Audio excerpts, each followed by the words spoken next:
Ustaz, bagaimana hubungan dengan anak saya yang 11 pesantren? Kita sudah bersuci atau berwudu. Terima kasih. Kemudian bagaimana wudhunya batal? Wudhunya batal. Ya, bismillah. Assalamualaikum warahmatullahi wabarakatuh. Alhamdulillah hamdan katsiran thayyiban mubarakan fi kama yuhibbu rabbuna wa yarda. Pemirsa Fatwa TV. Alhamdulillah kita dapat bersua kembali di program Live Interaktif Hidup Indah dengan Sunnah, dan acara ini dipandu atau diasuh oleh Al-Ustadz Dr. M.H. Hasan Ayatullah Hafizahullah Ta'ala, dan beliau posisinya sekarang di kota Banyuwangi, Jawa Timur. Deket ya, barakallahu fikum. Dan insya Allah nanti kita bersapa dengan Ustadz. Kemudian bagi pemirsa yang tergabung dalam komunitas atau anggota Art Visi, barakallahu fikum, jazakumullah khairan atas kesetiaannya merelay acara ini setiap live interaktif yang ada di Fatwa TV. Terima kasih banyak atas kesetiaannya. Sudah hampir 2 tahun ya, alhamdulillah kita saling merelay, yang menyediakan konten, barakallahu fikum. Semoga Allah memberikan keberkahan atas apa yang sudah kita lakukan, barakallahu fikum. Dan kemudian bagi pemirsa yang mau telepon, nah tentu saja sekarang teleponnya tidak di kota Jember tapi ke 021 212 32333 ke nomor telepon Jakarta. Di atas kepala saya sudah tertera insya Allah. Nah bisa dilihat ya. Baiklah, sekarang kita sapa Ustadznya yuk. Assalamualaikum warahmatullahi wabarakatuh. Ustazuna Ustadz Dr. M.H. Hasan Ayatullah. Waalaikumsalam warahmatullahi wabarakatuh. Ahlan wa sahlan Ustaz Pongki. Aduh, jangan dipanggil Ustaz. Barakallahu fikum Ustaz, alhamdulillah. Bagaimana kabar antum di sana? Alhamdulillah. Ya, hari Jumat lagi libur ya Ustaz ya? Lagi libur ya, ngajar? Ya, alhamdulillah. Lagi libur ya, barakallahu fikum. Bagaimana di Jakarta, Bogor dan sekitarnya di Jabodetabek nih diguyur hujan terus Ustaz? Alhamdulillah Ustaz. Bagaimana dengan di sana? Sama saja. Sama aja ya, oh memang. Sama, alhamdulillah. Musim hujan ya berarti ya, kompak musim hujannya berarti rata, berarti barakallahu fikum Ustaz. Ya alhamdulillah kita diberikan hujan, semoga hujannya hujan yang bermanfaat ya Ustaz ya. Dan kemudian Ustaz, kami mau dong dikasih nasihat terkait dengan yang menjadi trending topics yang hangat dibicarakan di media-media yang dirasakan oleh masyarakat Indonesia pada umumnya sepertinya lebih banyak di Pulau Jawa ya Ustaz ya. Mohon nasihatnya buat teman-teman kita, saudara-saudara kita yang tertimpa musibah ini ya. Dari mulai yang pertama tuh kalau nggak salah Cianjur, terus longsor di Garut, terus gempa di Sukabumi, terus ada gempa di laut di sekitar Jember, terus kemudian banyak deh Ustaz. Nah, dan ini di Cianjur ini kalau nggak salah sudah 300 lebih Ustaz memakan korban yang meninggal Ustaz. Barakallahu fikum. Nah, ya, seperti itu informasinya. Semoga kedepannya tidak bertambah lagi. Nah, mohon beri nasihat kesabaran Ustaz bagi mereka yang tertimpa musibah dan untuk keluarga yang ditinggalkan, mungkin begitu. Barakallahu fikum. Baik. Bismillahirrahmanirrahim. Alhamdulillahirabbil alamin. Sallallahu wasallam wa baraka ala abdihi wa rasulihi Muhammad wa ala alihi wa sahbihi ajma'in. Amma ba'd. Kaum muslimin dan muslimat, pemirsa Fatwa TV rahimana wa rahimakumullah. Kita memang selalu berada di antara dua keadaan, imma bersyukur, imma bersabar. Ketika ditimpa musibah kita bersabar, ketika kita menghadapi kelapangan, kemudahan, dan juga segala kenikmatan dari Allah kita bersyukur. Dan dua-duanya ini merupakan ibadah yang tidak gampang kecuali kalau mendapat taufik dari Allah Subhanahu wa taala. Dan ketika kita mendengar banyak musibah di tengah kaum muslimin, kita ikut prihatin, sedih, dan jiwa sosial masing-masing individu, warga, masyarakat, dan kaum muslimin sudah sepantasnya turut mengiringi perasaan saudaranya.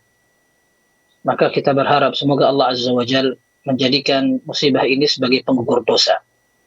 Kemudian Allah Azza wa Jal segera menghilangkan, mengangkat, dan menyelesaikan kesulitan-kesulitan yang dirasakan oleh sebagian saudara kita. Akan tetapi setidaknya ada beberapa renungan yang mungkin pantas kita jadikan sebagai pikiran dan perlu kita perbaiki. Yang pertama, musibah ini bisa kita katakan sebagai sebuah tanda kebaikan. Kalau yang sering kita dengar, musibah seringkali menjadi peringatan, teguran, namun bisa juga merupakan sebuah siksaan atau azab, siksa. Akan tetapi bisa pula berubah menjadi sebuah tanda kebaikan. Karena dalam hadis yang sahih, Rasulullah sallallahu alaihi wasallam menyatakan, "Man yuridillahu bihi khairan yusib minhu." Yusib minhu, barang siapa yang Allah kehendaki kebaikan kepada seseorang, maka dia akan diberi cobaan. Maka ketika para ulama menjelaskan, kita nanti pada hari kiamat tidak ada pilihan selain surga dan neraka. Dan tidak mungkin ada orang masuk surga kecuali ketika hatinya betul-betul bersih. Maka seorang mukmin ketika dia masih ada kotoran-kotoran, dia perlu dibersihkan dengan berbagai cara di dunia. Imma dia beribadah kepada Allah dan itu akan menggugurkan dosa-dosanya, akan menambah kebaikannya. Atau dihadapkan dengan musibah karena musibah tersebut akan mengurangi dosa-dosanya dan juga menambah derajatnya ketika dia sabar, ridho, bahkan bersyukur. Kemudian ketika masih belum bersih juga, maka dia akan dihadapkan pada fitnah kubur. Kalau seandainya fitnah kubur tidak selesai, maka dihadapkan pula dengan kesulitan pada hari kiamat. Tapi yang jelas, kita ingin simpulkan bahwa apa yang terjadi di dunia jelas lebih ringan daripada di akhirat. Maka musibah ini ketika diberikan kepada seseorang, maka kita mengenal dan menyadari itu bisa jadi sebagai tanda kebaikan. Akan tetapi tidak salah ketika seseorang juga mengevaluasi, siapa tahu kesalahan itu ada. Nabi Shallallahu Alaihi Wasallam ketika beliau melihat ada mendung, cuaca seperti akan turun hujan, Aisyah radhiyallahu anha mengatakan Rasulullah SAW bingung. Urifa dzalika fi wajhihi fa aqbala wa adbar. Ketika yaumur rih wa yaumul ghaib, ketika banyak mendung kemudian banyak angin, Rasulullah SAW khawatir masuk keluar, dan beliau ketika ditanya apabila sudah turun hujan, surra anhu. Apabila hujan telah turun, maka beliau agak tenang dan bahagia. Ternyata ketika ditanya, beliau mengatakan, saya khawatir, ini adalah azab yang Allah turunkan untuk umat ini. Kalau Nabi SAW khawatir seperti itu, maka kita khawatir bahwa apa yang Allah firmankan, ma asabakum min musibatin, fabima kasabat aydikum wa ya'fu an katsir. Musibah apapun yang menimpa kalian, bisa jadi penyebabnya adalah karena kesalahan kalian sendiri. Tapi Allah Azza wa Jalla Maha Pemaaf dan mengampuni banyak sekali kekurangan-kekurangan kita. Maka ini menjadi pengingat dan juga pengukur standar ibadah kita. Siapa tahu masih banyak kekurangan ibadahnya, sholatnya, doanya, tawakalnya, dan bisa jadi banyak kesalahan-kesalahan yang kita lakukan, entah sengaja maupun tidak. Mungkin banyak melakukan kemaksiatan, kesyirikan, bahkan ibadah yang ditinggalkan dengan biasa. Maka semoga dengan berbagai kejadian kita bisa ambil hikmahnya. Dan kita tidak sedang mencari klaim atau mencari kesalahan atau menghukumi seseorang, akan tetapi kita mawas. Bahkan sebuah tindakan kesalahan yang dilakukan sebagian orang bisa dirasakan efek sampingnya oleh orang lain. Maka kita berusaha untuk memperbaiki dan berbenah. Yang ketiga, ketika kita menghadapi musibah, maka yang harus kita lakukan adalah sabar. Para ulama mengatakan tingkatan seorang ketika menghadapi musibah ada 4, yang 1 haram, yang 1 wajib, yang 2 sunnah. Adapun yang haram adalah jaza. Jaza artinya adalah tidak terima, protes, kemudian murka dan merasa Allah tidak adil. Ini bahaya sekali dan ini haram. Sedangkan yang wajib naik ke atas adalah sabar. Alladzina idza asabatuhum musibatun qalu inna lillahi wa inna ilaihi raji'un. Orang-orang yang apabila ditimpa musibah, mereka akan mengatakan kami milik Allah dan kami akan dikembalikan kepada Allah Subhanahu wa taala. Dalam sebuah hadis dikatakan, ma min muslimin tusibuhu musibah fayaqulu kama amarahu Allah inna lillahi wa inna ilaihi raji'un illa Allahumma ajurni fi musibati wa akhlif li khairan minha illa ajjarallahu fi musibatihi wa akhlafallahu khairan minha. Kata Nabi SAW, siapapun orang muslim yang dia ditimpa musibah kemudian mengatakan seperti yang Allah perintahkan, innalillah wa inna ilaihi raji'un. Ya Allah, berilah aku pahala dari musibah yang sedang melanda dan gantilah aku dengan lebih baik, melainkan Allah akan memberikan dia pahala dalam musibahnya dan Allah Azza wa Jalla akan mengganti dengan yang lebih baik. Maka ini adalah derajat kesabaran yang memang wajib. Kata Ali radhiyallahu anhu, in sabarta jara 'alaika al-qalam wa anta ma'jur. Wa in faza'ta jara 'alaika al-qalam wa anta ma'zur. Kalau kamu sabar, takdir itu akan tetap berjalan dan kamu berpahala. Sebaliknya seandainya kamu tidak sabar, kamu protes, kamu merasa Allah tidak adil, takdir itu tidak akan dirubah. Tetap musibah tetap terjadi dan kamu berdosa. Maka kesabaran ini semoga bisa meninggikan derajat saudara-saudara kita yang ada di sana, entah yang sedang sakit atau ditinggal oleh keluarga tercintanya. Kemudian apalagi apabila dia bisa naikkan level sedikit, dia bisa ridha karena ini merupakan ketentuan dari Allah. Dia ridha dengan apa yang Allah takdirkan. Maka dia akan mendapat pahala lebih besar. Dan ini tingkatan yang sunnah kata para ulama. Yang di atasnya lagi adalah syukur. Ketika dia bisa mensyukuri segala macam kejadian yang ada di hadapannya. Yang jelas intinya semoga dengan kejadian yang menimpa kaum muslimin, kebanyakan terutama gempa, bisa membuat kebanyakan kita ingat kepada Allah. Iqtarabatis sa'atu atau iqtaraba lin-nasi hisabuhum wa hum fi ghaflatin mu'ridun. Kata Allah Subhanahu wa taala dalam surat Al-Ahzab, sudah dekat hari kiamat itu. Tapi semua orang atau kebanyakan mereka masih tetap saja lengah dan lalai. Dan juga dalam hadis yang diriwayatkan dalam Sahih Bukhari, Rasulullah sallallahu alaihi wasallam menyatakan, la taqumus saa'ah hatta yuqbada al-'ilm wa takthura az-zalazil.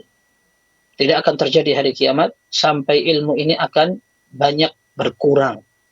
Dengan wafatnya para ulama, kemudian jarang orang yang bisa mewarisi ilmu mereka. Yang kedua, wa takthura az-zalazil, akan terjadi banyak gempa di mana-mana, rata. Ibnul Jauzi rahimahullah dalam kitab beliau Al-Mudhish, beliau mengatakan ada gempa yang berulang terjadi di zaman Umar tahun 20 Hijriah.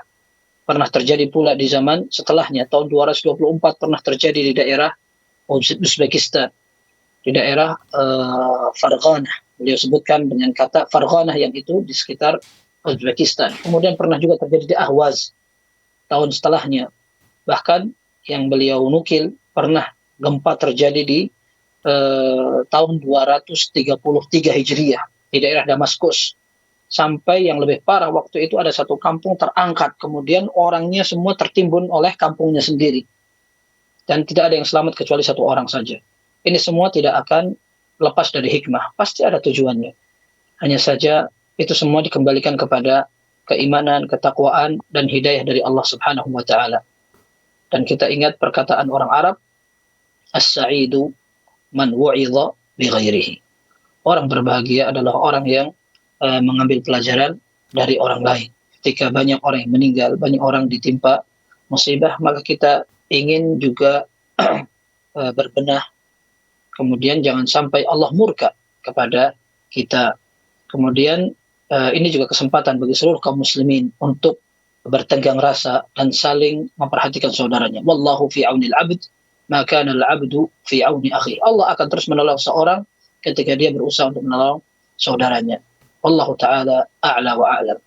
Masya Allah, barakallahu fikum Ustaz.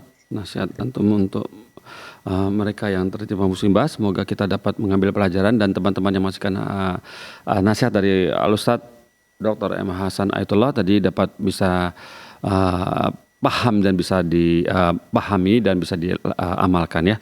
Barakallahu fikum. Dan kemudian kita masuk ke pertanyaan berikut. Dari website boleh Ustaz ya, kita masuk nih dari Ibu Fitri ini, sebenarnya dari Ibu Fitri di Riau, Kota Batam, bertanya seperti ini. Assalamualaikum Ustadz, tolong dibantu Ustadz, bagaimana cara menggantikan sholat yang ditinggalkan karena lalai dan tidak tahu jumlahnya berapa. Dan bagaimana pula tata caranya? Jazakallah khairan Ustaz. Jazakumullah khairan. Baik. Kita tahu bahwasannya salat apabila sunnah ditinggalkan tidak mengapa. Tapi jika yang dimaksudkan adalah salat fardu, maka para ulama berbeda pendapat. Karena memang salat fardu merupakan rukun yang kedua dan tidak ada rukun yang lebih penting setelah syahadat sebagaimana salat. Dan dulu di zaman Nabi Shallallahu Alaihi Wasallam orang yang tidak salat berjamaah saja dinilai seperti orang munafik. Ini yang disampaikan oleh Ibnu Mas'ud radhiyallahu anhu. Beliau mengatakan walaqad ra'aituna wa man yatakhallafu anha illa munafiqun ma'lumun nifaq. Kami menganggap di antara kami kalau ada orang tidak salat berjamaah laki-laki, maka dia adalah orang yang kelihatan sifat munafiknya. Apalagi meninggalkan salat. Sehingga para ulama mengatakan apabila ada orang yang menganggap salat itu sudah tidak wajib untuk dia, maka ini bisa kafir. Tapi kalau seandainya dia masih meyakini salat itu wajib, cuman dia malas dalam meninggalkan atau mengerjakan salat tersebut, maka mayoritas ulama mengatakan orang ini berdosa sekali. Akan tapi dia sampai kafir. Akan tapi dalam mazhab Abu Hanifah misalkan, orang yang tidak salat apabila pemerintah kaum muslimin perhatian dalam urusan ibadah masyarakatnya, dia bisa dipenjara karena dia tidak salat. Kemudian dalam mazhab Syafi'iyah, orang yang tidak sholat karena malas, dia bisa dihukum dengan hukum yang berat. Bahkan kalau seandainya bisa dihukum mati karena dia tidak sholat, bisa juga. Yang tergantung bagaimana pemerintah memperlakukan orang yang tidak sholat tersebut. Yang jelas ini adalah hal yang berat sekali. Mazhab Hanabilah mereka mengatakan orang yang tidak sholat karena malas bisa kufur. Adapun orang yang akhirnya taubat, kemudian dia akan melaksanakan sholat. Kalau seandainya dia dulu malas-malasan, kalau seandainya orang tidak sholat karena dia operasi, kemudian dia sempat gila atau dia sempat kehilangan kesadaran karena sakit, maka dia bisa mengingat-ingat berapa kira-kira hari yang dia tinggalkan. Maka dia qadha, dia ulang. Adapun orang yang meninggalkan sholat karena malas, maka jumlahnya akan banyak.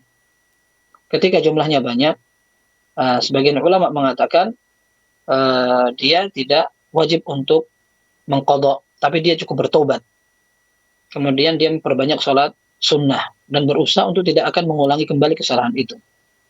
Akan tapi mayoritas ulama mengatakan bahwa dia harus mengqadha sholatnya. Kalau dia sudah lupa bagaimana? Dia kira-kira sekarang umur dia berapa? Kemudian dia ingat secara garis besar sering dia sholat, meskipun yang lebih sering dia tidak sholat. Maka dari sejak kapan dia tidak sholat? Lalu dia berusaha untuk melaksanakan sholat sampai kira-kira sholat yang dia lakukan dengan jumlah banyak itu sudah bisa mengqadha sholat yang pernah ditinggalkan. Disebutkan dalam buku mazhab, seperti dalam buku mazhab Malikiyah, sebagian ulama mereka mengatakan orang yang pernah tidak sholat, kemudian dia taubat, dia ingin mengqadha sholatnya, maka dia laksanakan sholat itu dalam satu hari untuk mengqadha 2 hari minimal. Dengan catatan apabila dia tidak sampai tersibukkan dari mencari nafkah keluarga. Ketika orang mau tidak mau harus mencari nafkah keluarga, maka sholat pun seringkali ketinggalan. Maka bagaimana pula dia akan menggunakan waktu itu untuk mengqadha sholat-sholat yang lebih banyak.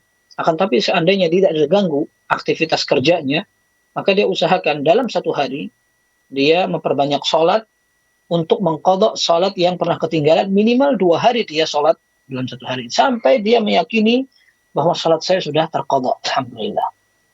Nah, ini menurut pendapat mayoritas ulama, dan ini yang hati-hati. Sehingga dia berusaha untuk dalam satu hari tetap dia laksanakan sholat fardunya di hari itu, dan dia juga berusaha untuk menambah kapan saja dia kesempatan untuk bisa melaksanakan sholat, sekalipun setelah sholat asar, karena yang dia lakukan ini adalah sholat fardu, sedangkan yang dilarang dalam syariat untuk melaksanakan sholat setelah asar atau sholat subuh adalah sholat sunnah. Wallahu a'lam bishawab. Masya Allah, barakallahu fikum. Seperti itu ya Ustaz ya. Jadi ada bermacam-macam tipe orang yang tidak melaksanakan sholat, barakallahu fikum. Dan ini sudah masuk telepon. Coba kita sapa sekarang. Assalamualaikum Fatwa TV. Assalamualaikum warahmatullahi wabarakatuh. Oh, Masya Allah, Ibu Rosmini di Pacitan ya Bu ya? Iya, betul sekali. Ya, silakan Ibu. Assalamualaikum warahmatullahi wabarakatuh, Ustaz.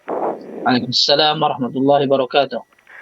Saya ingin menanyakan tentang menghafal Al-Quran atau menghafal hadis. Kalau menghafal Al-Quran sudah jelas, itu beberapa ayat yang dihafal itu akan mendapatkan pahala. Tapi kalau menghafalkan hadis, karena seperti saya yang sangat sangat susah ini, mungkin akan mendapatkan pahala. Terus yang kedua, di dalam buku Hisnul Muslim, saya membaca bila mendengarkan azan berkumandang, kita harus menjawab apa yang dilafadzkan oleh muadzin. Terus kecuali hayang 'alas shalah dan hayang 'alal falah, itu menjawabnya la haula wala quwata illa billah.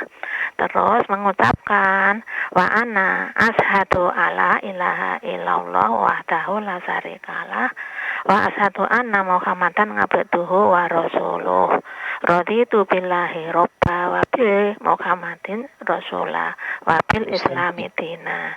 Ini apakah hadisnya sahih, bisa diamalkan atau bagaimana? Karena saya sangat kurang dalam hal pengetahuan kami. Terima kasih. Saya kalau koron. Assalamualaikum warahmatullahi wabarakatuh. Assalamualaikum warahmatullahi wabarakatuh. Ya. Ya, pertanyaan pertama tentang hafalan hadis. Memang Al-Quran berbeda. Para ulama mengatakan Al-Quran ini dari sisi periwayatannya dia mutawatir dan tidak akan diragukan kesahihannya. Yang kedua, Al-Quran muta'abbadun bitilawatihi. Orang yang membaca Al-Quran dia akan mendapat pahala langsung. Nah, ini kelebihan dari Al-Quran. Dan sehingga orang yang menghafal Al-Quran dia juga akan mendapatkan pahala. Adapun hadis, maka sekedar membaca hurufnya tidak ada pahala seperti orang membaca huruf Al-Quran. Akan tetapi untuk orang yang menghafalkan hadis atau membacanya dengan tujuan yang baik untuk mempelajari ilmu, mempelajari dan mendalami agama, untuk semakin giat dalam beribadah kepada Allah, maka dia akan mendapatkan pahala dari sisi itu. Sehingga orang yang menghafal hadis tujuannya agar dia lebih mantap dalam beribadah, maka dia akan mendapatkan pahala. Sebagaimana apabila hadis-hadis tersebut berisi tentang doa, dan ini yang kita anjurkan ya, untuk orang-orang yang memang semangat dalam beramal, kemudian dia ingin menghafal, maka kita anjurkan untuk menghafal doa-doa yang ada dalam hadis. Doa azan seperti yang ditanyakan. Kemudian doa salat, entah sujud, ruku, tahiyat, iftitah, dan juga sebelum salam dan sebagainya. Dianjurkan untuk banyak kita hafalkan.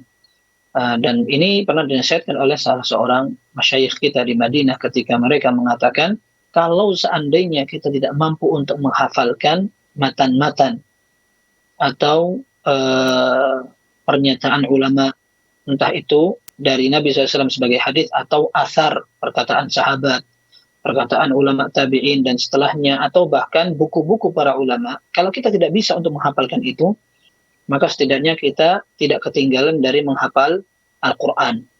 Dengan demikian, yang kita lebih anjurkan untuk Bu Rusmini dan juga untuk kaum muslimin yang kebetulan ingin betul-betul memiliki hafalan, bisa diprioritaskan untuk menghafal Al-Quran. Yang kedua, dihafalkan doa-doa. Dan doa-doa itu dari hadis. Bagus sekali. Dan ini insya Allah bisa semakin mendekatkan kita kepada Allah, terutama dalam sholat kita. Sehingga sholatnya bisa lebih khusyuk karena bacaan doa kita ada dalam hadis, kemudian kita bisa ganti-ganti. Selama itu ada riwayat yang sahih dari Nabi SAW, maka kita bisa ganti-ganti. Kemudian yang kedua pertanyaannya adalah apakah benar doa azan tadi? Jawabannya benar, hadisnya sahih. Rasulullah SAW menganjurkan untuk mengatakan demikian. Dalam riwayat Muslim disebutkan bahwa dari Umar bin Khattab, barang siapa yang mengatakan idza qala al-muadzin Allahu akbar qala Allahu akbar Allahu akbar. Muadzin mengatakan Allahu akbar, dia bilang Allahu akbar. Muadzin mengatakan asyhadu an la ilaha illallah, dia mengatakan asyhadu an la ilaha illallah, sampai di hayya 'alas shalah dia mengatakan la haula wala quwwata illa billah. Kemudian itu semua dilakukan min qalbihi illa dakhala al-jannah.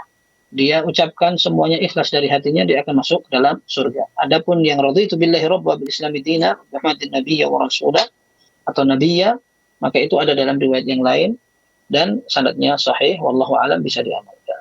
Masya Allah, seperti itu Ustaz ya. Jadi boleh, selama itu hadis yang sahih boleh dipilih ya Ustaz ya. Barakallahu fikum Ustaz ya. Seperti ya. Baik. Berikutnya kita masuk pertanyaan dari website kembali. Di sini datang dari Angga Eka Afria di Chandra di Sidoarjo, Jawa Timur. Bertanya seperti ini. Assalamualaikum warahmatullahi wabarakatuh Ustaz Hayat. Mau izin bertanya, saya mempunyai 2 anak. Yang anak kedua saya itu belum saya akikah, belum diakikahkan. Dan kebetulan istri saya sedang mengandung anak saya yang ketiga. Pertanyaannya, apabila anak saya yang ketiga lahir dan saya ada rencana mengakikahnya, apakah boleh menggabungkan akikah anak ketiga dan anak kedua? Dan kalau boleh, apakah ada niat yang khusus untuk menjalankannya? Terima kasih, jazakallah khairan. Assalamualaikum warahmatullahi wabarakatuh. Jazakumullah khairan. Assalamualaikum warahmatullahi wabarakatuh. Baik. Akikah adalah sunnah muakkadah, sunnah yang ditekankan. Karena Nabi SAW menyatakan kullu ghulamin murtahanun bi aqiqatihi. Masing-masing bayi akan digadaikan dengan akikahnya. Artinya digadaikan, para ulama mengatakan dia tidak akan bisa beri syafaat sampai dia dibayarkan akikahnya. Ada yang mengatakan bahwa dia betul-betul ditekankan meskipun tidak sampai sejauh itu. Akan tetapi ini menunjukkan penekanan yang kuat terhadap syariat akikah. Adapun dibarengkan atau tidak, ini berhubungan dengan bolehkah seseorang mengakikahi anak yang sudah lewat waktunya. Karena kita tahu bahwa akikah dilaksanakan pada hari ke-7. Ketika ke-7 tidak bisa karena kelewat atau belum siap dan sebagainya, boleh di hari ke-14. Kalau seandainya tidak bisa, maka sebagian ulama mengatakan di hari ke-14 tidak apa-apa. Nah, dalam mazhab Malik, beliau mengatakan apabila sudah lewat dari setelah itu sudah nggak ada sunnahnya, karena itu sudah fata mahalluha. Itu sebuah ibadah yang sudah lewat waktunya, tidak perlu dilaksanakan. Tapi sebagian ulama yang lain mengatakan tidak apa-apa, dia min babil khair, termasuk ibadah yang meskipun itu merupakan tindakan berpahala, itu juga merupakan tindakan sosial, sehingga boleh dilakukan kapan saja. Terlepas itu bahwa ada riwayat yang mengatakan Nabi SAW mengakhirai diri sendiri setelah besar. Kalau seandainya riwayat ini sahih, maka ini menjadi dalil yang tegas. Akan tapi pun seandainya tidak, maka para ulama pun mengatakan bahwa karena ini merupakan ibadah yang sifatnya perbuatan baik dan sunnah, maka tidak mengapa. Ini untuk anak yang sebelumnya. Adapun untuk anak yang berikutnya yang masih hamil, yang masih di kandungan, maka tidak mengapa dia akan dilaksanakan pada hari ke-7-nya. Itu merupakan ibadah yang sesuai sunnah. Adapun yang maksud digabungkan bukan hanya sekedar harinya, tapi hewan sembelihannya. Kalau seandainya orang mampu untuk melaksanakan akikah, maka yang disunnahkan, kata Nabi SAW, anil ghulami syatani mukafi'atan wa anil jariyati syah. Untuk bayi laki-laki dianjurkan untuk disembelihkan 2 ekor kambing.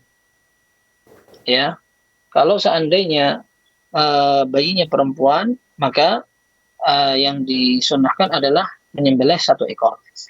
Berarti kalau anaknya kembar, perempuan berdua berarti 2 ekor. Kalau seandainya kembar laki berarti 4. Nah, ini kalau seandainya anak sebelumnya mau disembelihkan 2, berarti tambah yang anak berikutnya, misalkan laki juga berarti 2 lagi. Begitu. Itu setidaknya. Kalau seandainya mampunya cuma 1, bagaimana? Tidak mengapa. Dalam sebuah riwayat dikatakan Nabi SAW mengakikahi Hasan dan Husain kabshan. 1 bayi, 1 ekor kambing. 1 bayi satunya, 1 ekor kambing. Kalau memang itu mampunya seperti itu. Para ulama mengatakan persyaratan di akikah tidak berbeda dengan persyaratan di hari raya kurban. Dari umur, kemudian boleh laki dan perempuan, dan sebagainya. Sehingga kalau seandainya maksudnya tadi digabungkan berarti 1 kambing untuk 2 bayi, ini yang tidak sesuai dengan sunnah. Nah, kalau memang tidak mampu, maka semampunya. 1 ekor untuk 1 bayi. Itu baik. Sisanya ya nanti semampunya. Wallahu Iya. a'lam bishawab. Masya Allah. Jadi nggak boleh diparo ya Ustaz ya. Satu Iya. ekor buat dua orang barakallahu fikum. Jadi itu intinya. Dan ini sudah telepon, ada yang masuk nih penelpon ya, kita sapa. Assalamualaikum Fatwa TV. Waalaikumsalam warahmatullahi wabarakatuh. Iya, dari Ummu Sa'ad di Makassar ya Bu. Naam Ustaz. Terima kasih. Silakan mau bertanya apa? Ya. Assalamualaikum warahmatullahi wabarakatuh Ustaz. Assalamualaikum warahmatullahi wabarakatuh. Saya ingin bertanya masalah hadis Ustaz.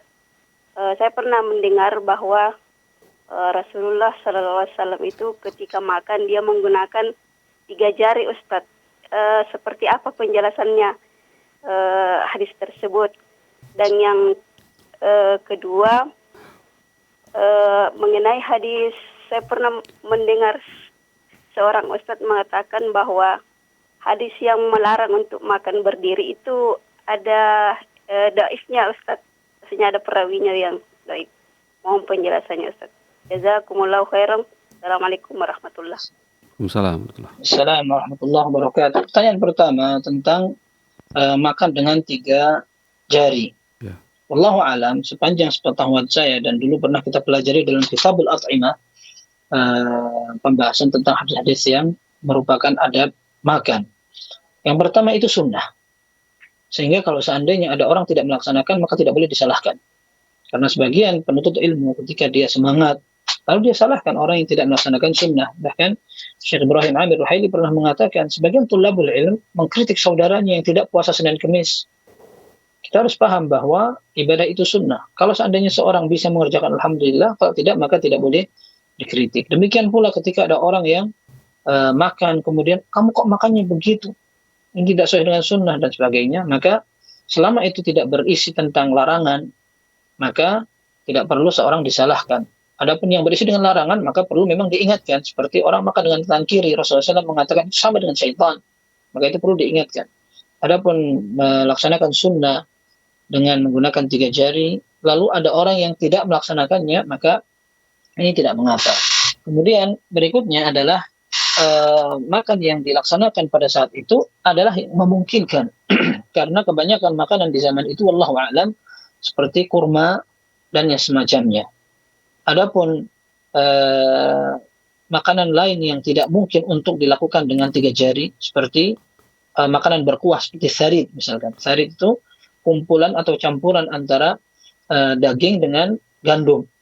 Dijadikan satu dengan air, ada kuahnya, maka wallahu a'lam Rasulullah SAW tidak menggunakan itu, sehingga menggunakan 3 jari sesuai dengan kemampuan dan kemungkinannya, seperti itu wallahu a'lam.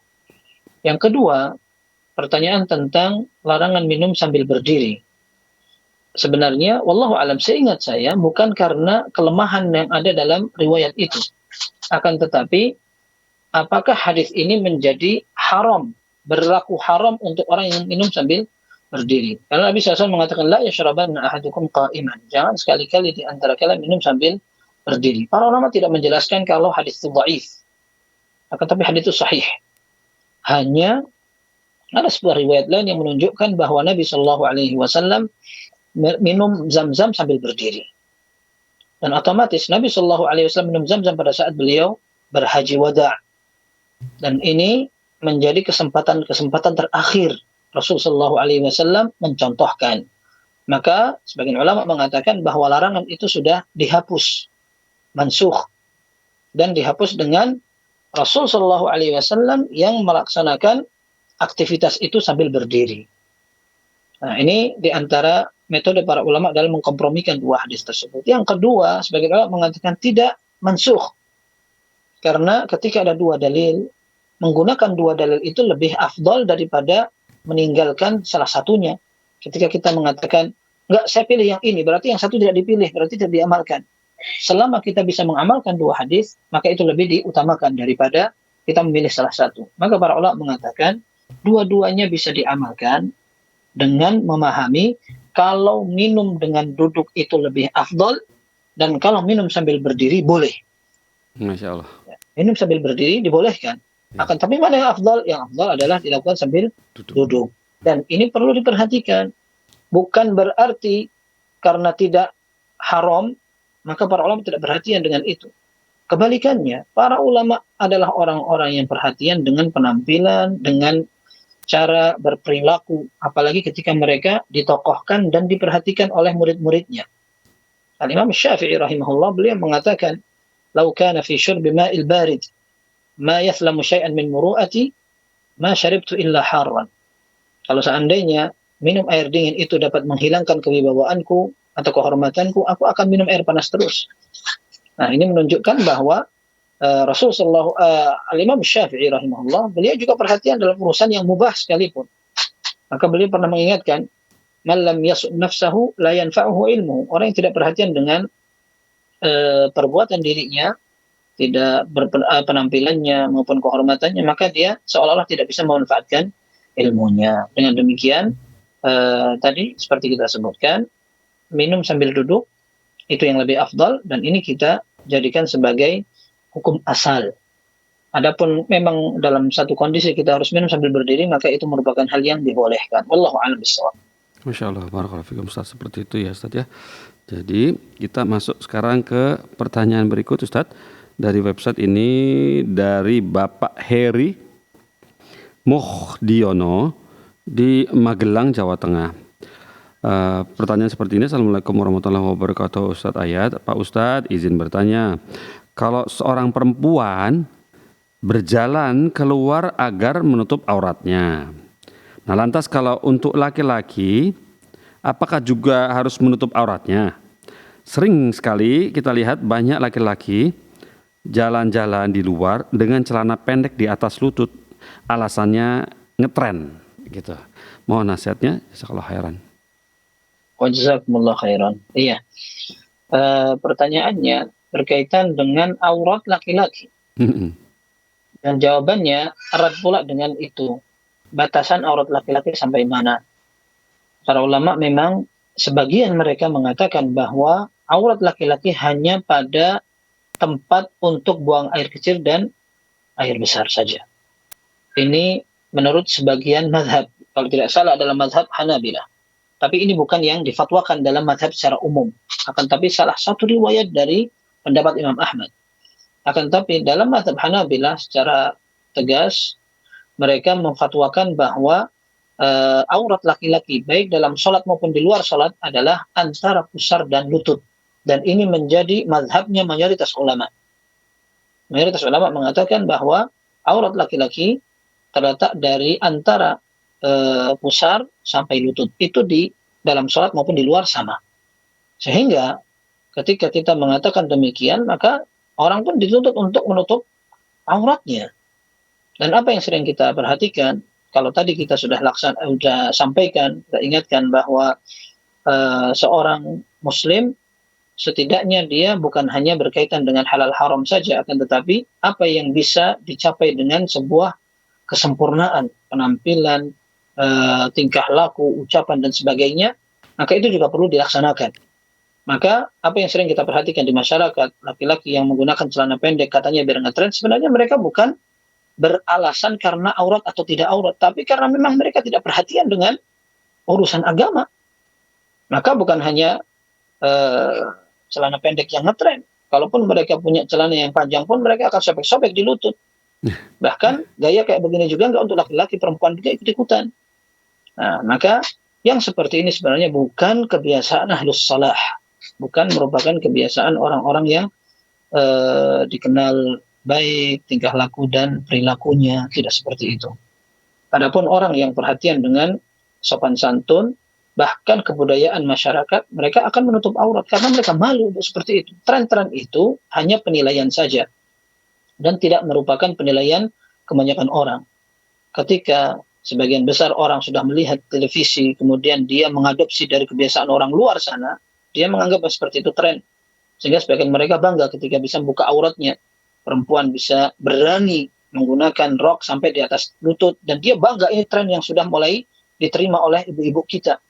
Padahal hakikatnya masyarakat yang masih betul-betul menjaga kebiasaan, kebudayaan orang Indonesia itu akan menjadi aib dan dosa besar. Ini kita tidak berbicara syariat, ini kita masih berbicara tentang adat. masih berbicara dengan kebiasaan orang Indonesia. Mereka menganggap bahwa perempuan jangankan begitu, keluar malam saja dan terlambat pulang adalah hal yang aib. Apalagi sampai membuka auratnya, menggunakan pakaian yang ketat sekali. Akan tetapi, sedikit demi sedikit, kebiasaan baik itu pupus. Ketika orang sudah banyak bergumul dengan kebiasaan orang yang memang tidak terarah di sana, di luar sana. Maka tren-tren yang tadi disampaikan itu sebenarnya adalah sesuatu yang tidak paten, karena itu penilaian sebagian orang saja, sedangkan penilaian orang lain bukan menjadi sesuatu yang lebih lemah dari penilaian dia. Adapun kita sebagai Muslim, kita akan menilai dari sisi syariat. Aurat jelas harus ditutupi, mau tren atau tidak tren harus ditutupi. Seperti itu. Wallahu a'lam bishawab. Masya Allah. Barakallahu fikum Ustaz atas jawabannya. Jelas dan gamblang, lengkap. Berikutnya pertanyaan datang dari Asrul Fadli di Bengkulu. Bertanya seperti ini. Assalamualaikum Ustaz.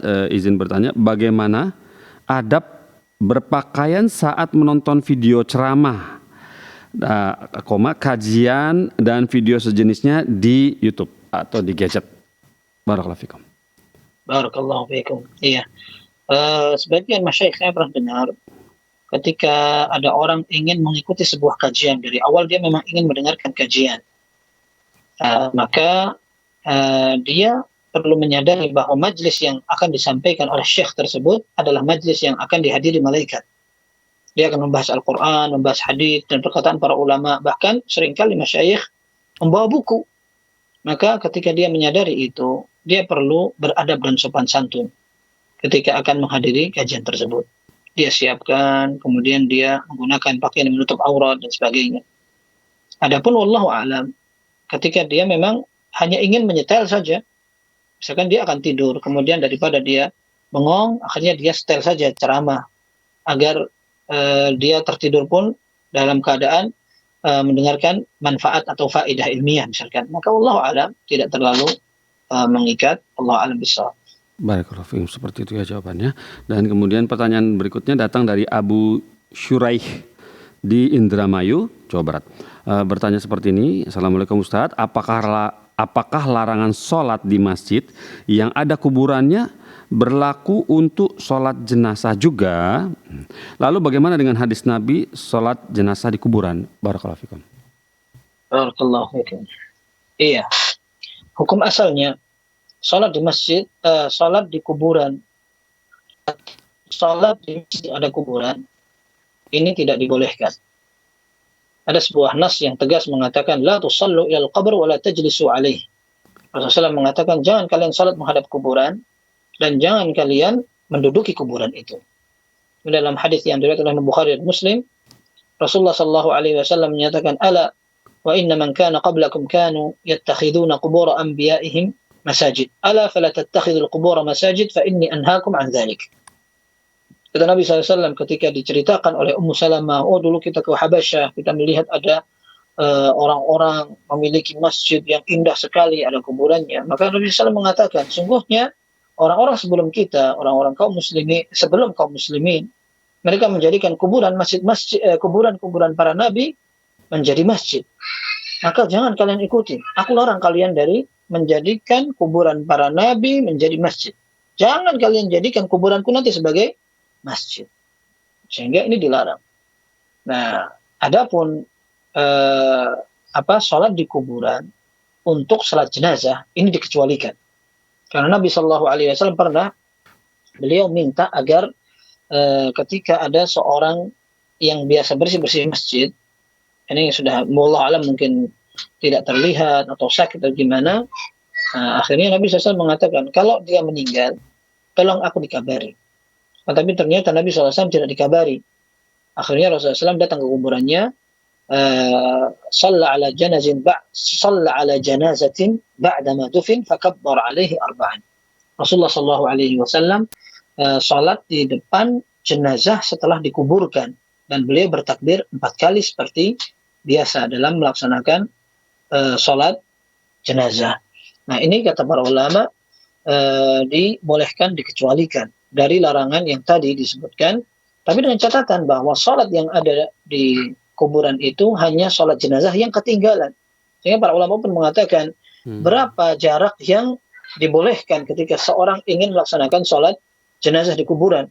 Jika dia ketinggalan orang tuanya, saudaranya, tetangganya dan sebagainya, sehingga dia ingin melaksanakan sholat jenazah di kuburannya, maka sebagian ulama mengatakan maksimal batasnya 1 bulan.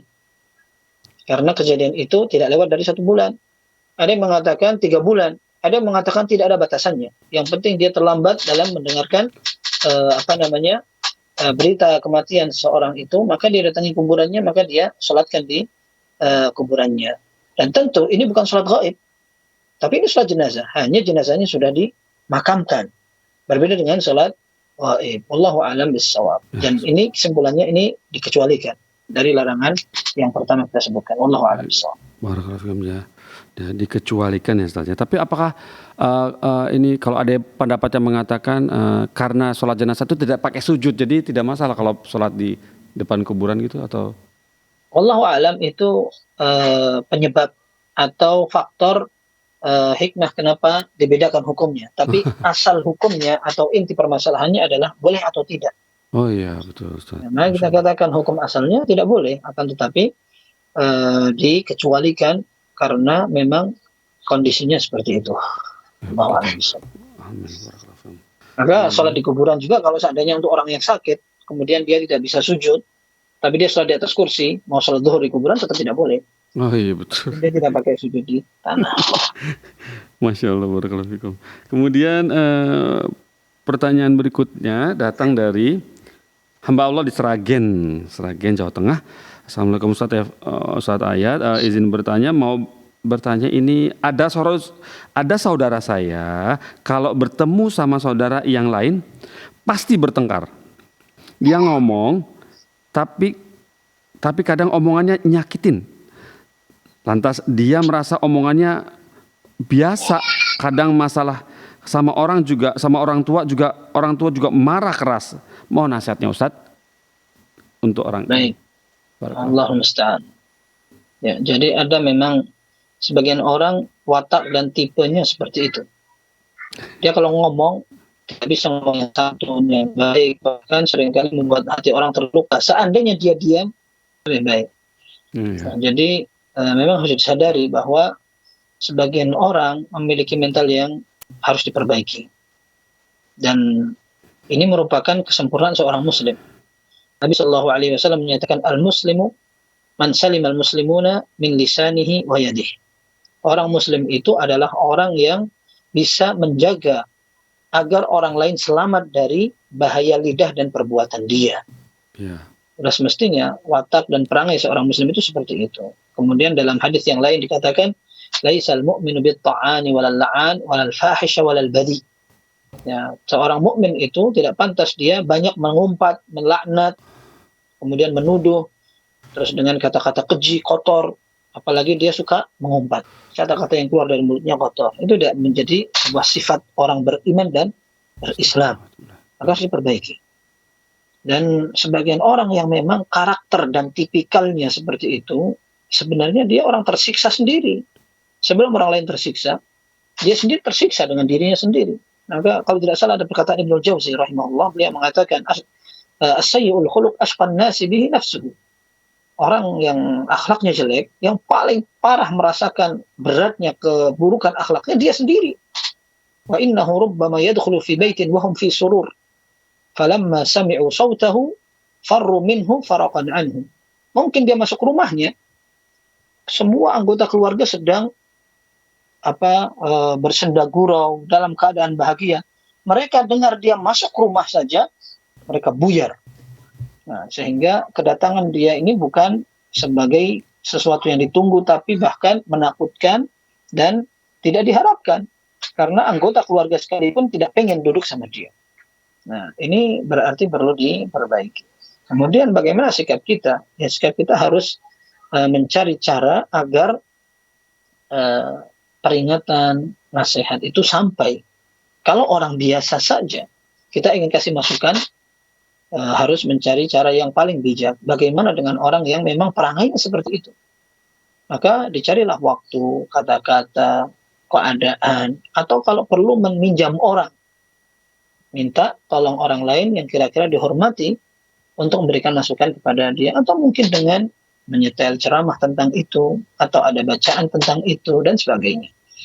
Nah, dan jangan lupa didoakan agar Allah kasih hatinya lembut, sehingga dia bisa lebih baik. Dan memang tidak ada jaminan bahwa kita ini adalah orang yang baik akhlaknya, dan bisa jadi kita bisa bersenyum-senyum di depan orang, tapi untuk orang-orang yang paling dekat dengan kita, kita masih banyak kekurangan. Semoga Allah Azza wa Jalla menuntun kita semua dalam kebaikan. Amin. Wah, Masya Allah, nasihat antum yang terakhir itu, Masya Allah itu ya. Sama orang lain bisa gaya-gaya gitu ya, sudah senyum banyak. Begitu sama istri di rumah sendiri suka mampet melulu senyumnya. Astagfirullah. Barakallahu fikum Ustaz atas nasihatnya. Dan kemudian Ustaz, pertanyaan datang dari Bapak Wibowo di Tuban, Jawa Timur. Bertanya seperti ini, Bismillahirrahmanirrahim. Assalamualaikum warahmatullahi wabarakatuh. Ustaz Ayat, izin bertanya Ustaz, bila ada seorang hamba yang telah bertobat dari khamr, rokok, musik, nah apakah setiap hari mendapatkan pahala ya Ustadz? Karena setiap hari dia telah menahan diri dari dosa tersebut, atau mendapatkan ampunan saja ya Ustadz? Mohon nasihatnya aja, jazakumullah khairan. Baik, jazakumullah khairan. Yang jelas, taubat itu dijelaskan para ulama harus mencukupi setidaknya rukun atau syaratnya. Di antaranya dia harus meninggalkan dosanya. Yang kedua, dia menyesali yang telah dikerjakan. Dan yang ketiga, dia bertekad untuk tidak mengulangi. Ini setidaknya rangkaian orang bertobat. Dia tinggalkan dosanya, dia menyesali dosanya, kemudian yang ketiga bertekad untuk tidak mengulangi kembali. Apabila dosa yang pernah dia lakukan adalah menyakiti orang, maka dia harus minta maaf. Kalau dia pernah mengambil hak orang lain, maka dia kembalikan untuk menyempurnakan taubatnya. Dan ini menjadi rangkaian seorang bertaubat. Kalau ada orang bertaubat tapi dia masih ingin mengerjakan, maka taubatnya perlu diperbaiki. Maka ketika seorang Allah kasih kemudahan, kelapangan, dan kesabaran untuk meninggalkan hal-hal yang haram tadi, yang pertama dia bersyukur. Dan dia perlu meminta kepada Allah agar dijaga keistiqomahannya. Yang ketiga, dia berusaha untuk menghindari tempat-tempat yang bisa menggeret dia untuk kembali melakukan dosa tersebut. Bahkan dia punya kawan yang suka masih minum khamr, atau dia punya tempat yang dulu dia suka tongkrongin, maka dia jauhi tempat-tempat itu agar dia tidak terjerumus ke dalam dosa yang sama kembali. Seperti itu. Adapun tadi kalau sudah dikatakan dia berusaha untuk menahan diri, maka semoga Allah Azza wa Jalla tuliskan pahalanya. Amin. Karena dia memang ada usaha untuk menahan diri. Iya. Kalau seandainya dia sekedar tidak ngapa-ngapain, dia tidur, apakah dia berdosa? Karena jam seperti ini biasanya banyak orang mabuk di sana, tapi dia tidur. Apakah dia mendapat pahala karena tidurnya? Allahu a'lam. Tapi kalau seandainya dia di malam seperti itu merupakan waktu yang paling enak, misalkan untuk minum minuman keras, lalu dia tahan, enggak, saya tidak mau, misalkan, maka insya Allah dia dapat pahala. Amin. Dalam hadis yang sahih dikatakan, innallaha kataba al-hasanat was-sayyi'at. Sungguhnya Allah Subhanahu wa taala telah menentukan kebaikan dan keburukan. Faman hamma bihasanatin falam ya'malha kutibat lahu hasanah. Orang yang niat untuk melakukan kebaikan tapi belum sempat mengerjakan, dia dapat satu pahala kebaikan. Fa in 'amila biha kutiba lahu 10 hasanat ila 700 dha'fin ila dha'fin katsira. Kalau dia mengerjakan, maka dia akan mendapatkan pahala 10 kali lipat, 70 kali lipat, dan seterusnya. Wa man hamma bi sayyi'atin falam ya'malha kutibat lahu hasanah. Orang yang bertekad untuk mengerjakan sebuah keburukan, dia akan mendapatkan kebaikan, lalu dia tidak kerjakan, maksudnya. Dia niat untuk melakukan kejelekan tapi dia tidak kerjakan, maka dia akan mendapatkan pahala kebaikan. Tapi kalau seandainya dia niat jelek kemudian dia kerjakan, dia akan mendapatkan dosa satu saja, sesuai dengan perbuatan maksiatnya. Yang jelas, ketika dia berusaha untuk menahan diri, maka dia mendapatkan pahala. Wallahu a'lam bishawab. Ya. Barakallahu fikum Ustaz. Alhamdulillah. Kamera ana ya? Iya, taib. Pemirsa Fatwa TV, barakallahu fikum Ustaz atas nasihatnya untuk Bapak Wibowo di Tuban tadi. Dan pemirsa Fatwa TV, tidak jemu-jemu kami mengingatkan atau mengajak semua pemirsa yang menyaksikan acara Fatwa TV, program serial atau live interaktifnya, untuk bergabung atau membantu dakwah Islam ini bersama Fatwa TV. Dan di layar sudah tertera nomor rekening yang bisa ditindaklanjuti. Barakallahu fikum. Semoga Allah berikan kemudahan atas bantuannya. Barakallahu fikum. Dan Al-Ustaz, atas jawaban antum kepada Bapak Wibowo di Tuban mentuntaskan acara kita di hari ini. Barakallahu fikum Ustaz. Masya Allah, banyak sekali Masya Allah pertanyaan yang sudah antum jawab, ilmu yang sudah antum share kepada kita semua sini. Semua kita dapat mengambil pelajaran, menambah ilmu kita. Semoga kita semakin semangat untuk beribadah, beramal soleh ya Ustaz. Barakallahu fikum Ustaz. Dan Amin. juga nasihat Barakallahu antum kepada kesabaran kepada penderita yang sedang diterima menerima musibah ya yang sedang ditimpa musibah. Semoga diberikan kesabaran sesuai dengan nasihat antum di awal tadi. Barakallahu fikum Ustaz atas waktunya. Semoga pekan depan masih berkenan ya kita ganggu lagi. Alhamdulillah. Bolehkah acara ini kami tutup ya Ustaz? Silahkan. Alhamdulillah. Barakallahu fikum jazakallahu khair. Pemirsa Fatwa TV, alhamdulillah tuntas sudah acara di live interaktif meneladani hidup indah dengan sunnah. Semoga pekan depan kita diberikan kesempatan lagi untuk berjumpa dengan Al-Ustaz MH Hasan, Dr. MH Hasan Ayatullah Hafizahullah Ta'ala di jam yang sama, acara yang sama, hari yang sama. Barakallahu fikum. Kita tutup dengan kafatul majlis. Subhanallah wa bihamdik asyhadu an la ilaha illa anta astaghfiruka wa atubu ilaika. Wassalamualaikum warahmatullahi wabarakatuh. Jazakallah khair Ustaz. Dengan anak saya yang sekolah pesantren. Ini mau nanya sudah bersuci atau berwudu, kemudian bersentuhan dengan suami, wudunya batal.